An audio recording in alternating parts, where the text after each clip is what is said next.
বিড়ালের ভাগ্যে শিখে ছেড়ার মতো। আপনাদের এই তোমার ঘরে বিড়াল ঢুকেছে কখনো? বিড়াল ঢোকেনি, তুমি শিখে ছেড়া কি জানবে বলো? বিড়াল মালিকের বাড়ি রোজ তরকারি খেতে যায়, যা রান্না বান্না করে তরকারিগুলো ওই বিড়ালগুলো চেটে পুটে খেয়ে চলে আসে। তা মালিকগুলো মনে মনে ভাবে দৌড় প্রত্যেকদিন রান্না করি বিড়ালে মুখ দিয়ে যায়। তা কি করেছে, সেই পাট দড়ি দিয়ে না, পেটো দড়ি দিয়ে, নারকেল দড়ি দিয়ে সে একটা শিকে বানিয়েছে। এবার যা তরকারি করে সব তাক তাক করে সাজিয়ে শিকের উপরে তুলে রাখে। এবার পুরনো শিকে তো দড়ি তো, হ্যাঁ, তো সে ব্যবহার করতে করতে করতে অনেক দিনের পুরনো হয়ে গেছে, আর সেই দিন আর যায় না, বিড়ালটার কখনো যায় না। এর মালিক তুলে রাখে উপরের মধ্যে, আর গিয়ে কি করবো, শুধু শুধু ফিরে আসা। কি মনে হয়েছে তার, আজকে সে ওই পাশ দিয়ে যাচ্ছিল, আর ঠিক সেই দিনেই সেই শিকেটা ছিঁড়ে আর মাটিতে পড়েছে, তরকারিগুলো মাটির মধ্যে ছড়িয়ে গেছে। সেই দিন বিড়াল ঢুকে বলছে, এই আমার ভাগ্যে আজকে শিকে ছিঁড়েছে, আজকে সব তরকারি অনেকদিন পর চেটে পুটে খাবো। আমাদের দশা তাই, আমাদের দশা তাই মায়েরা, আমরা ওই বিড়ালের মতো। কিন্তু আমাদের ভাগ্যে শিখে ছেড়েছে কে? আমার মহাপ্রভু। যে প্রেমটা, রত্নটা আমরা পেয়েছি, এটা আমাদের ভাগ্যে পাওয়ার কথা ছিলই না। এই গোলকের রাধা গোবিন্দের প্রেম সম্পত্তি, এটা আমাদের ভাগ্যে ছিল না, কিন্তু গৌরাঙ্গ মহাপ্রভু আমাদের ভাগ্যে তিনি এসে ওই গোলকের প্রেম সম্পত্তি নিয়ে এমনভাবে মধুর মতো ছড়িয়ে দিয়েছে যে সেই মধু আমরা চেটে পুটে খেয়েও কখনো সারা জীবন ধরে শেষ করতে পারবো না। সেই মহাপ্রভু সেই প্রেম দিয়েছে। তাই বাঙালি জাতি হয়ে আমরা মহাপ্রভুকে যদি সম্মান দিতে না পারি বাবা, তাহলে আমরা অকৃতজ্ঞ জাতি। যে বাঙালি মহাপ্রভু, যে বাংলার ঘরে জন্ম নিয়ে যে প্রেম সম্পত্তি আমাদেরকে তিনি দিলেন, আমরা সেই মহাপ্রভুকে যদি চিনতে না পারি, তাহলে আর আমাদের দশা কি হলো? তাই কীর্তনের প্রভাব, এত স্বাভাবিক টান, এত আপনাদের স্বাভাবিক ভালোবাসা। আমাদের দক্ষিণ 24 পরগনার লোকরা এই কীর্তনকে মাঝে মাঝে কোনো কোনো জায়গায় যায়, এমন হয় যে লোকগুলো মুড়ি আর চানাচুর ছোলা বেঁধে ওই পুটলির মধ্যে নিয়ে যায়, বলে সারা রাত বসে কীর্তন হবে, ওইটুকু খেয়ে খেয়ে কাটাবো। তারপরে এখন কমিটিরা এখন তো একটু খাওয়া দাওয়ার কোনো জায়গায় ব্যবস্থা করে, তাই সারা রাত তাদেরও ক্ষুধা জ্বালা সেটাও মিটে যায়। তাহলে কীর্তন এমন একটা বস্তু যে আমাদের মনের ক্ষুধাও মিটবে, আমাদের শরীরের ক্ষুধাও মিটবে, সকল কিছু মিটে গিয়ে আমাদের হৃদয়টা প্রেম ধনে ধন্য হয়ে মহাপ্রভুর প্রেমে বিস্তার হয়ে যায়। সেই প্রেমটা আপনারা যদি সঠিকভাবে কুড়িয়ে নিতে পারেন, তাহলে দেখবেন আপনাদের ভাগ্যে শিখে ছিড়বেই ছিড়বে। ওই জন্যে যখনই কীর্তন শুনতে আসবেন, মন দিয়ে কীর্তনিয়ার কথাগুলো শুনে নেবে। কেননা মন দিয়ে না শুনলে, এটা তো আর ফাংশনের আসন নয় যে আপনি খুব লাউরাপ্পা করে গান গেয়ে কোমর ভেঙে কোমর দুলিয়ে চলে গেলাম। এটা কীর্তনটা সেই রকম গান নয়। কীর্তনটা হচ্ছে ভগবানের চরণে নিবেদনের গান। নিজেকে আপনি কি করে নিবেদন করবেন সেই গান। সেই জন্য সেই ভগবান আপনাদের কৃপা করেছে যে আপনারা কীর্তন শুনবেন। তাই এই মন্দিরে দেখুন পঞ্চানন ঠাকুরের রয়েছে, আবার মায়েরও মূর্তি রয়েছে, আবার রাধাকৃষ্ণেরও মূর্তি রয়েছে, আবার বিভিন্ন দেবদেবীর মূর্তি, অথচ আমরা গান শুনছি, কীর্তন গান। তাই এত বিরাট বড় রূপের ডালির মাঝখানেও মূল কথা যে সত্য, সেইটা যদি আমরা একবার বুঝে নিতে পারি, ব্যাস আমাদের আর কিচ্ছু করতে হবে না। তিনি সবার মধ্যেই সমানভাবে বর্তমান। তিনি কখনো রূপহীন, তিনি কখনো রূপমান, কখনো রূপময়, গুণহীন কখনো গুণময়। তিনি যেমন তার লীলা, তার ইচ্ছা তিনি করবেন, কেননা এটা তার জগৎ। আমরা তো সেই জগতের সামান্য জীব মাত্র। আমাদের শুধু একটাই কাজ, তার চরণে গভীর আস্থা রেখে সত্যকে ধরে রাখা, সত্যের চরণে নিজেকে বিলিয়ে দেওয়া, ব্যাস আর কিচ্ছু না। ওই জন্যই কবি গান লিখেছে, কি সুন্দর একটি গান। তুমি অরূপ স্বরূপ সগুণ নির্গুণ দয়াল ভয়াল হরি হে, আমি কি বা বুঝি, আমি কি বা জানি, আমি কেন ভেবে মরি হে। অরূপ স্বরূপ সগুণ নির্গুণ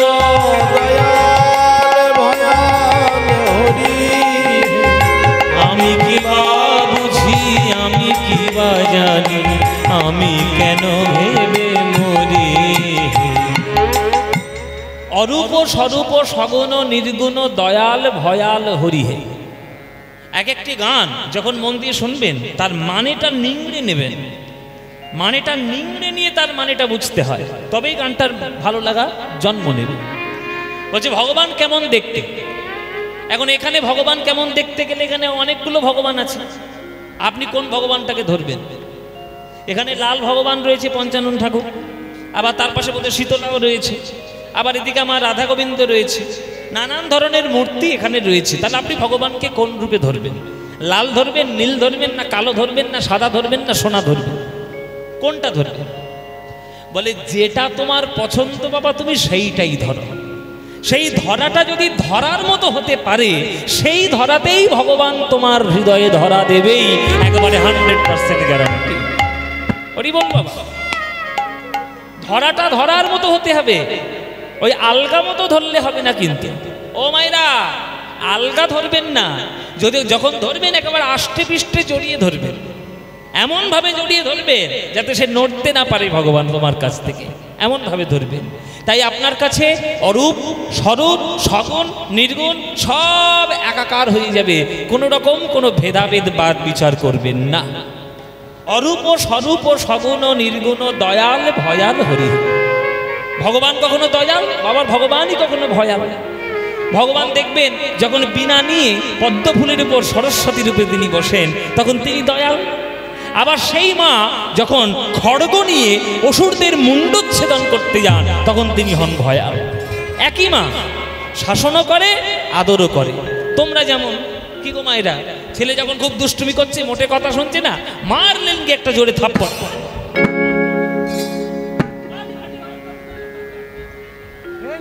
কি মায়েরা, তাহলে তাকে মারবেন না, তাকে শাসন করবেন। আবার সেই মা ছেলেটা যখন পাশ করে মাধ্যমিকে স্টার পায়, তখন সেই মা কিন্তু সব থেকে দামি মিষ্টিটা নিয়ে তার মুখে তুলে দেয়। হ্যাঁ, জয় নিতাই। দয়াল ভয়াল হরি হে। তাহলে মা কখনো শাসন করছে, আবার মা কখনো আদর করছে। তাই ভগবান তার সৃষ্টি রক্ষার্থে কখনো তিনি শাসনও করবেন, কখনো তিনি ভালোবাসবেন। আমি কোনটা নিয়ে ভগবানকে ডাকবো, সেইটাই ভগবানের আসল কথা। আপনি ভগবানকে কিভাবে দেখবেন? মা শাসন করেছে বলে মাকে আপনি অসম্মান করবেন, না মা মিষ্টি খাইয়েছে বলে তখন আপনি ভালোবাসবেন? কোন মাকে ভালোবাসবেন? মা শাসন করেছে বলে? মা শাসন করলেও মাকে ভালোবাসতে হয়, মা আদর করলেও মাকে ভালোবাসতে হয়। তেমনি ভগবান তার সৃষ্টি রক্ষার জন্য কখনো দয়ালু হবেন, কখনো ভয়ালু হবেন, কোনো চিন্তা নেই। তোমার যেটা ভালো লাগার সাবজেক্ট, তুমি সেইটাই নিয়ে ভগবানকে ভালোবাসো, দেখবে ভগবান তোমার কাছে আসবেই আসবে। ওই জন্য কবি গান লিখেছে, কি রূপে এসেছি কেমনে বা যাব, তা ভাবিয়ে কেন জীবন কাটাবো। কি রূপে এসেছি কেমনে বা যাব, তা ভাবিয়া কেন জীবন কাটাবো। কি রূপে এসেছি কেমনে বা যাব, তা ভাবিয়ে কেন জীবন কাটাবো। তুমি আনিয়াছ তোমারে পাবো, তাই শুধু মনে করি হে। অরূপ স্বরূপ সগুণ নির্গুণ দয়াল ভয়াল হরি হে। আমি কি বা বুঝি, আমি কি বা জানি, আমি কেন ভেবে মরি। এবার দাঁড়াও, এখানে যারা গান শুনছো, কারা কারা পুরীতে গেছে হাত তোলো। সবাই পুরী, হ্যাঁ হাত নামাও, হাত। এই দক্ষিণের লোকগুলো পুরী যাবে না, হতে পারে? আপনারা সবাই পুরীতে গেছে। আচ্ছা মায়েরা, পুরীতে যখন সমুদ্রের তীরে দাঁড়িয়ে থাকেন, আপনার ঢেউ দেখতে ভালো লাগে না? ঢেউ দেখতে ভালো লাগে না? ঢেউ দেখতে তো খুবই ভালো লাগে, কিন্তু যে ঢেউটাকে আপনি বড় মনে করছেন, দেখবেন সেটাই আপনার কাছে ছোট হয়ে আসবে। আর যেটাকে আপনি ছোট মনে করছেন, সেইটাই আপনার পা ধুয়ে দিয়ে চলে যাবে। তাহলে সমুদ্রের ঢেউ কেমন হবে সেটা যেমন সমুদ্র জানে, তেমনি ভগবান হলেন তার এই বিরাট বড় জগৎ সমুদ্র তৈরি করেছে। তার কৃপা কেমন ভাবে কোন রূপে আসবে সেটা ভগবানই জানে, আমাদেরও তো জানার দরকার নেই। আমার জানা দরকার নেই। আমি ঢেউ দেখতে গেছি, ঢেউ দেখবো। আমি ঢেউ দেখে যদি মনে করি আজকের আমি গুনে গুনে সব ঢেউগুলো গুনে শেষ করে দেবো, কটা ঢেউ হয় জীবনে পারবে? আজকে যতগুলো ঢেউ হবে তার কালকের থেকে বেশিও হতে পারে, কমও হতে পারে। সমুদ্রের তীরে ঢেউ গোনা বোকামো ছাড়া যেমন কিছু নয়, তেমনি ভগবানের জগতে তার রূপ খুঁজে বেড়ানো ও বোকামো ছাড়া কিছু নয়। যেটা তোমার ভালো লাগবে সেই রূপ ধরেই ভগবানকে ডেকে যাও। তোমার রাম ভালো লাগলে রাম ডাকো, কালী ভালো লাগলে কালী ডাকো, লোকনাথ ভালো লাগলে লোকনাথকে ডাকো। মূল কথা হলো সত্যকে তুমি আশ্রয় করেছো কি না। সমস্ত ভগবানের মূল কথা হচ্ছে সত্য। সত্যের জন্য সব ত্যাগ করা যায়, কোনো কিছুর জন্য সত্যকে ত্যাগ করা যায় না। কার কথা? বিবেকানন্দের কথা। তাহলে তুমি যদি ভারতবর্ষের সনাতন ধর্মাবলম্বী হও, তুমি যদি সত্য পালন না করো, তাহলে তুমি কি করে ভগবানকে পাবে?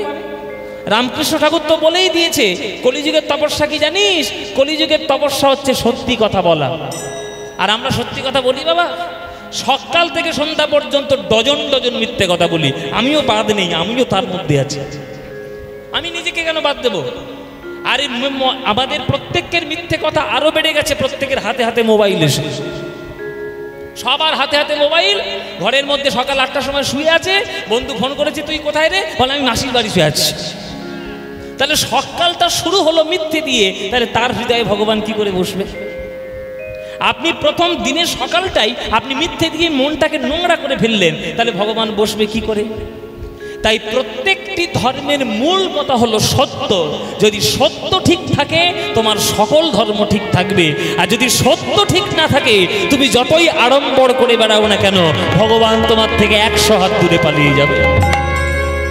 ভগবান জীবনে তোমার কাছে ধারে বাড়ে ঘেসবে না।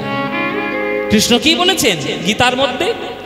यदा यदा हि धर्मस्य ग्लानिर्भवति भारत अभ्युत्थानमधर्मस्य तदात्मानं सृजाम्यहं परित्राणाय साधूनां विनाशाय च दुष्कृतां धर्म संस्थापनार्थाय संभवामि युगे युगे। তাহলে প্রত্যেকটি ধর্ম সত্যের উপর নির্ভর।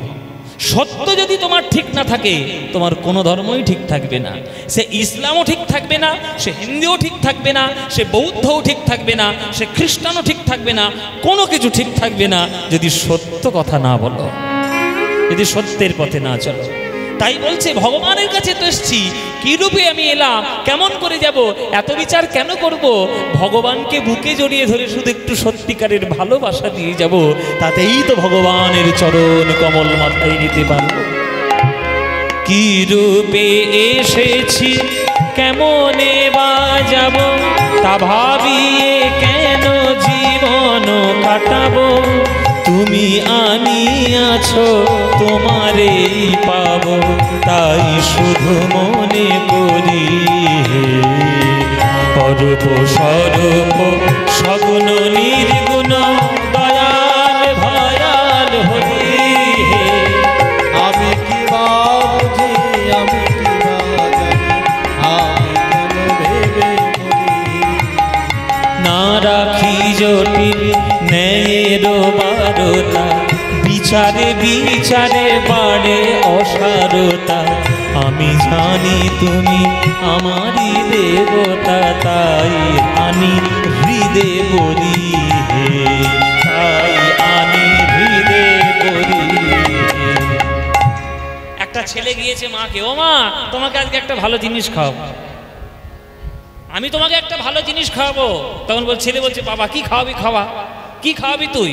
বলে একটা ঘর থেকে একটা দাওয়ালি বের করেছি। দাওয়ালি জানেন তো? আমরা দা বলি যাকে, দা কাটারি, দা বের করেছি। গিয়ে ঘরের পেছনে গিয়ে দুমদাম করে আওয়াজ শুরু করেছে। এবার দুমদাম করে আওয়াজ করছে, মা বলছে কি বললো কি এটা খাওয়াবে? আওয়াজ করছে কেন? ঘরের পিছনে গিয়ে দেখে মোটা মোটা কঞ্চি কাটছে। তুই কঞ্চি কাটছিস কেন? তুই কি একটা বললি খাওয়াবো? বলে এইটা থেকেই তো খাওয়াবো। সব ওইটা থেকে কি খাওয়াবি রে? বলে শোনো মা, আমি ওই শিয়ালদা স্টেশনে গিয়েছিলাম, এই মোটা মোটা কঞ্চি ছাল ছাড়াচ্ছার মেশিনের মধ্যে ঢুকিয়ে দিচ্ছে, গল গল করে রস বেরোচ্ছে, 10 টাকা গেলাস। বলো বাবা কি? আখের রস। আর ছেলে বলে কঞ্চি। বলে তোর কি মাথা খারাপ হয়েছে? বলে কেন? বলে তুই যেটা দেখেছিস ওটা কি কঞ্চি? বলে দেখলাম তো কঞ্চির মতো। বলে দেখতে কঞ্চির মতো, ওটা কঞ্চি নয়, ওর নাম হচ্ছে আখ। আখ মেশিনের মধ্যে ঢুকিয়ে দিলে গল গল করে রস পাবি। কঞ্চি 10 দিন জলের মধ্যে চুবিয়ে রাখলেও তার মধ্যে জল হবে না। তা আমাদের দশা হচ্ছে তাই। ভগবান এটা কেন, ওটা কেন, সেটা কেন, এই ওই অমুক তমুক, এই কেন করবে, ওই কেন করবে, এত যুক্তি ভগবানকে দিয়েছে। ভগবান বলে বাবা ওর ধারে বাড়ি গিয়ে আমার কোনো লাভ নেই, এই এত যুক্তি দিয়েছে, ও যুক্তি দিয়ে আমাকে পাক দিয়ে যা, আমি তোমাদের জ্বালায় ভগবান পালিয়েছি, তোমাদের জ্বালায় ভগবান পালিয়েছি। এই যে এত কীর্তন হচ্ছে চারিদিকে গ্রামে গ্রামে, একটাও গ্রামের মঙ্গল হচ্ছে না কেন? তোমাদের জ্বালায় হচ্ছে না, আমাদের জ্বালায় ভগবান পালাচ্ছে। আমরা এত বুদ্ধিমান হয়ে গেছি যে আমরা যুক্তি তর্ক দিয়ে তাকে পাওয়ার চেষ্টা করছি। কাকে? যার রোমকূপ থেকে এক একটা বিশ্ব ব্রহ্মাণ্ড সৃষ্টি হয়, তাকে আমরা যুক্তি দিয়ে পাওয়ার চেষ্টা করছি। পাওয়া যায় ভগবানকে যুক্তি দিয়ে? জলকে যদি গ্যাসের আগুনে ফোটাও আর জল পাবে? জলটা কি হবে মায়েরা? বাষ্প হয়ে উড়ে চলে যাবে। ভগবানকে যদি যুক্তির আগুনে ফোটাও, ভগবান কি আর তোমার কাছে থাকবে? ওই উড়ে পালিয়ে নিরাকার ব্রহ্ম হয়ে চলে যাবে, আর মূর্তি ধরে তোমার কাছে আসবে না। যদি ভালোবাসার হৃদয় দিয়ে যদি দুই বাহু তুলে তাকে ডাকতে পারো, তবেই তো তোমার হৃদয়ের মধ্যে সেই ভগবান রূপময় হয়ে দাঁড়াবে, তবেই তো ভগবানকে পাবে। না রাখি জটিল ন্যায়ের বারতা, বিচারে বিচারে বাড়ে অসারতা। আমি জানি তুমি আমারই দেবতা, তাই আনি হৃদে বলি, আমি তাই আনি হৃদে বলি। তাই বলে ডাকি প্রাণ যাহা চায়, ডাকিতে ডাকিতে হৃদয় জুড়ায়। তাই বলে ডাকি প্রাণ যাহা চায়, ডাকিতে ডাকিতে হৃদয় জুড়া। মায়েরা একটু বিচার টিচার কম করে ভালোবেসে ভগবানকে ডাকুন। আপনি যখন আপনার সন্তানকে ভালোবাসেন, আপনার সন্তান কালো, আপনার সন্তান রোগা, আপনার সন্তান রোগগ্রস্ত, না আপনার সন্তান সুন্দর দেখতে, এইভাবে ভালোবাসেন?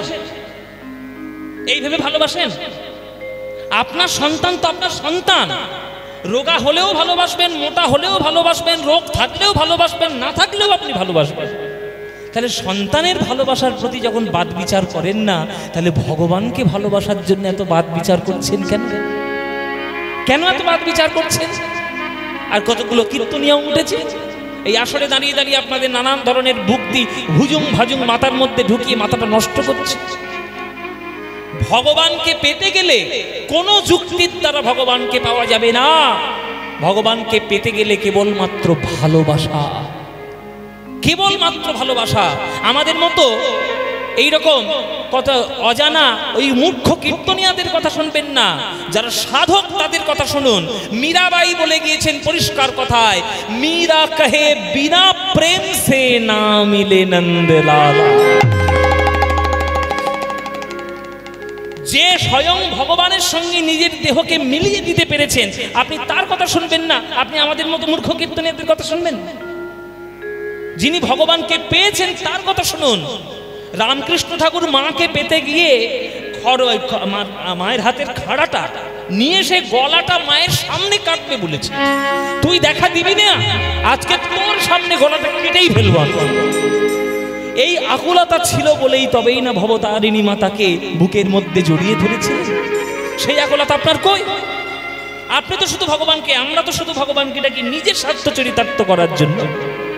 ভগবান আমার এটা দাও, ভগবান আমার ওটা দাও, দিলেই তোমায় ডাকবো, আর না দিলে ভগবান খুব খারাপ। এইটাই তো আমাদের অভ্যাস। তাহলে ভগবান আমাদের কাছে আসবে কেন? যারা শুধুমাত্র ভালোবাসার জন্য ভালোবেসেছে, ভগবান তাদের কাছেই গেছে। মীরাবাই, সুরদাস, কবির, রামকৃষ্ণ, বিবেকানন্দ, মহাপ্রভু, নিত্যানন্দ, লোকনাথ, কার কথা আমি বলবো? যারাই শুদ্ধ ভগবানকে ভালোবাসার চেষ্টা করেছে, ভগবান তাদের কাছেই গেছে। আপনিও ভালোবাসুন, আপনিও পাবেন। কে বলেছে পাবেন না? ভগবানকে পাওয়ার জন্যই তো মানুষ ভগবানকে ডাকে। তাই বলে ডাকে প্রাণ যাহা চায়, ডাকিতে ডাকিতে হৃদয় জুড়ায়। তাই বলে ডাকি প্রাণ যাহা চায়, ডাকিতে ডাকিতে হৃদয় জুড়া। যখনই যে রূপে প্রাণ ভরে যায় তাই দেখি প্রাণ ভরে অরূপ স্বরূপ সগুণ নির্গুণ দয়াল ভয়াল হরি হে আমি কি বা বুঝি আমি কি বা জানি আমি কেন ভেবে মরি হে তাই গৌর হরি বল। স্বরূপ সগুণ নির্গুণ দয়াল ভয়াল হরি আমি কি বা বুঝি আমি কি বা জানি কেন ভেবে মরি হে। এই হলো গান বাবা, গানের মতো গান। যে গান শুনলে আপনার মনটা একটু ঠান্ডা হবে, যে গান শুনলে ভগবানের প্রতি আপনি একটু এগিয়ে যেতে পারবেন, সেগুলোই গান। আর যে গান শুনলে গা হাত পা চিরবির করে উঠবে, জানবেন সব সব্যনেশে গান। ওই বিচুটি পাতার মতো চিরবির করে ওঠে না মাঝে মাঝে গান শুনলে, এগুলো সে গান নয় মায়েরা, এগুলো মধুময় গান। এই গানটা কে লিখেছে জানেন? এই গানটা লিখেছে রজনীকান্ত সেন। রজনীকান্তের গান, ওই জন্যে রজনীকান্তের গানের মতো ওই এত সুন্দর প্রেমময় গান আপনারা যদি শুনতে পারেন তবেই তো মনটা ভালো হবে। ওই জন্য একটি গান আপনাদের শোনালাম, রজনীকান্তের গান। তাই আপনারা যেখানেই থাকুন ভগবানকে ভালোবাসার জন্য, ভগবানকে ভালোবাসার জন্যই ভালোবাসবেন, নিজের স্বার্থ চরিতার্থ করার জন্য ভালোবাসবেন না, তাহলে ভগবানকে আপনারা পূর্ণভাবে পাবেন না, ওইভাবে পাওয়া যায় না।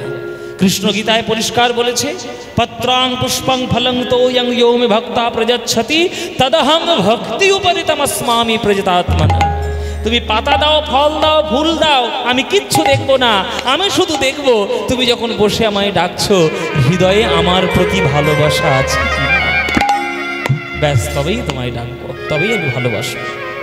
তাই সেই ভালোবাসা শিখিয়েছে গৌরাঙ্গ মহাপ্রভু, সে ভালোবাসা নিয়ে এসেছেন আমাদের জন্য গোলক থেকে। আমরা তার কাছ থেকে যদি ভগবানের প্রেম না শিখি তাহলে শিখবো কার কাছ থেকে ভাইরা? তাই সকাল সন্ধে দিন রাত সময় যখন পাবেন কোনো বাদ বিচার করবেন না, যখন ভালো লাগবে তখনই গৌরাঙ্গের নাম গাইবেন।